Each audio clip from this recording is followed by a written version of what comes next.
Chapter 12. Normandy. Pip's nose twitched inquisitively as they flew closer to shore, flying over countless black battleships gently bobbing on slumbering seas. Ahead lay a wide stretch of sand with stark metal crosses peppered along it. The first indigo belt of sunrise revealing the jagged outline of the black treetops silhouetted along the horizon beyond. The lighthouse stood taller than anything Pip had seen before and seemed to graze the brightening sky with its dependable, blinking light, protectively watching the night give way to the lofty morning clouds. "We need to land over there," Hans whispered, pointing his paw behind the lighthouse where a small farmhouse stood at the edge of a forest. "Noah's Ark is somewhere inside those woods. We must reach it before the humans see us." The wind dwindled as they descended through the air, and no matter how hard Hans harnessed it to the sail, the breeze collected heavily inside the canopy. Before, the umbrella had confidently stormed through the sky, but now it moved with little more than a glide as it drifted over hundreds of khaki tents, tanks and trucks parked on the beach. Dotting the war-torn landscape beyond them stood rows of upright rifles. The gun barrels were buried in the sand with metal army helmets somberly resting on top of the rifle butts. Seeing the size and shape of the mounds of earth beneath them, Pip's whiskers drooped with sorrow, thinking of Mr. and Mrs. Smith's son, Peter. She hoped with all her heart that none of these makeshift headstones belonged to him. Pip gasped as a cockerel crowed.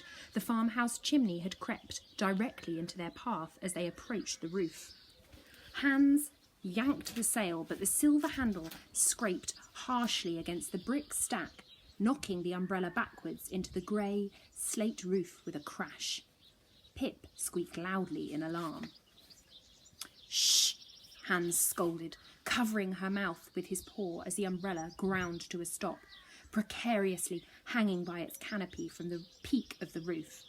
A dog growled and barked from inside the farmhouse, and in a nearby field, cows looked up from where they grazed in surprise. Pip and Hans froze, hearing thudding footsteps before a door swung open, banging against a wall as a black and white sheepdog rocketed from inside the house. "Quoi? Quoi?" the farmer cried over the dog's incessant barking. His grey hair was scattered madly upon his head with sleep, and he impatiently wrapped his dressing gown about him to ward off the early morning chill. "What is it?" Pip and Hans held their breath, both terrified their clamouring hearts would give them away. The sound of the breeze rustling through the nearby trees echoed, the waves lapping the shore, and the farmer, seeing and hearing nothing out of the ordinary, dragged the dog inside by its collar and slammed the door closed behind him. "We need to run and jump off this roof," Hans said, immediately leaping to his paws and pointing to the first wisps of white cloud in a tangerine sky.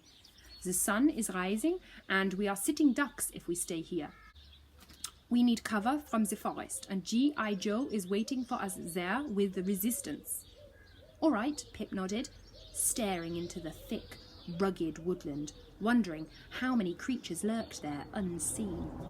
"But if we're to get a good glide, we'll need a good run-up from the highest part of the roof.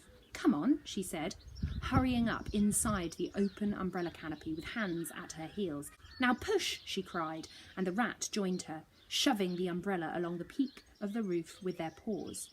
As it scraped roughly along the slate tiles, Pip's chest grew tight with fear, hearing the sheepdog bark angrily from inside the house once more. "Get ready to jump," Hans said. 1, 2, 3, go!" As the umbrella tipped over the edge of the roof, they leapt to the metal stretchers inside the canopy and dangled from them, swinging back and forth. The umbrella instantly filled with air, silently gliding into the trees and finally coming to rest on a bed of brown leaves. "Follow me," Hans said, swiftly climbing out of the umbrella. "Let's close this thing and get out of here." Hurrying, Pip pressed the secret carved fig leaf again and collapsed the canopy. Carrying it above their heads, they scurried across the ground into the wilds ahead. A throng of trees loomed above them, creaking one after another as if quietly talking to each other in a secret language. Ground ferns trembled with disturbance, scattering early morning dewdrops to the earth. Something was moving swiftly alongside them on the ground. "What was that?" Pip said, hearing a rustle beside her. "Nothing," Hans said, quickening his pace. "Keep moving." Suddenly, a low growl sounded and a flash of grey fur exploded from the undergrowth, throwing Hans out from beneath the umbrella.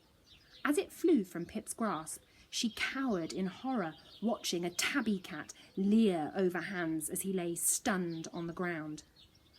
"What a juicy rat," the cat purred, rolling her R's and licking her lips. "Délicieux." "Stop!" an eagle cried, flapping his powerful speckled wings and landing on the ground next to the cat with a limp.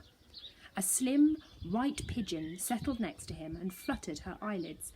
Looking Hans up and down, they all recoiled at his scarred face and body.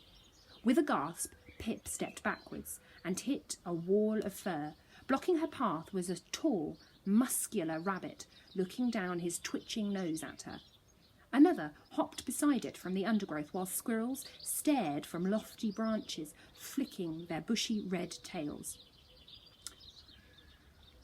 "Don't touch them until Madam has spoken to them," the eagle said firmly. "They may have information." "Wait, let me explain," Hans said, with beads of sweat bubbling on his brow. Hearing his accent, the cat growled and tightened her claws around his chest. "A German," she hissed, and curled her lips around her white fangs. "Enemy spies," the eagle cawed, and his golden eyes narrowed with fury. "No," Pip cried. "We've come from London." "Silence, traitor!" the cat snarled, and her eyes dilated with savageness. "Take them to Madame," screeched the eagle. "Now!"